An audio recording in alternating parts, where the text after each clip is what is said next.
Have you ever used the phrase, okay, boomer, or dreaded all the terrible things that happen when you turn 30?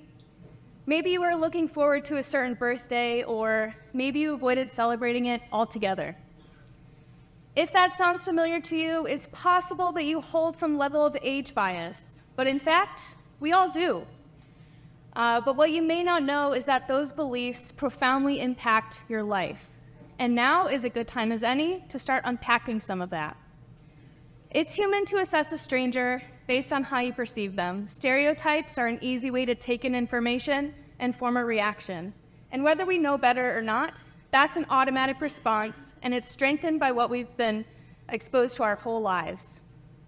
Do you know what stereotypes we use to judge people based on age? I'll walk you through some of those examples. If you see this group of younger men,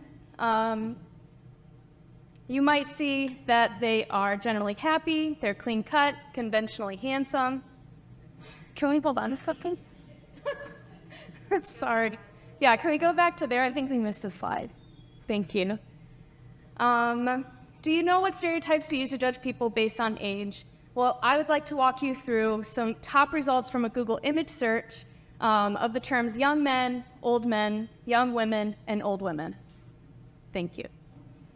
So what do you think of when you see this group of young men? You might say they look generally happy, they're clean cut, conventionally handsome, they look able-bodied and fit. Sure.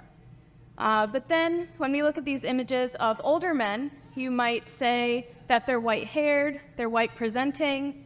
The word grumpy is in a lot of these captions, and the images are zoomed in. They're just faces. You can't see their bodies. And when we look at these images of young women, you might say that they're relatively representative. They look confident, full of joy. They also appear fit. They've got words of empowerment. But then we look at these images of old women, and they're expressive, but they're comically so. Many of them are also zoomed in. We can only see their faces. There are no words of empowerment in their captions. And these are the top results from Google.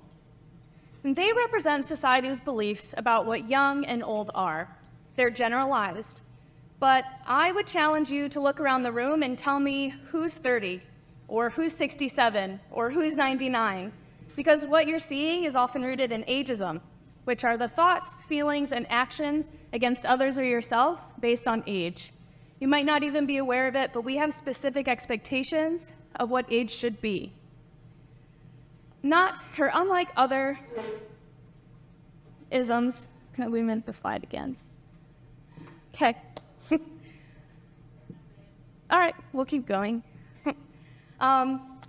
Maybe you are in the workplace. If you think about it, for younger people, it might look like a sense of distrust, that you don't have the skills or experience to handle a challenge. For older adults, it might be a challenge getting back into the workforce.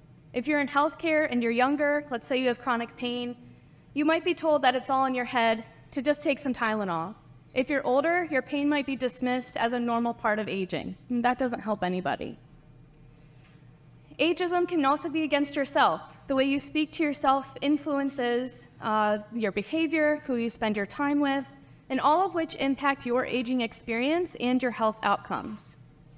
Research shows that holding ageist beliefs is associated with things like higher rates of heart disease, memory impairment, and worse mental health.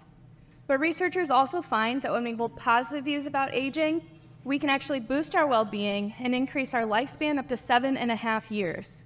So what can we do? Is there anything that we can do when ageism is all around us? Actually, yes. And it all begins with you. There are a lot of strategies that you can practice, such as repeating these simple phrases like the ones that you see here to help retrain your brain into thinking positively about age. You'll be surprised how reframing your outlook can not only protect you against ageism, but can help those around you. You can also engage with people of different ages.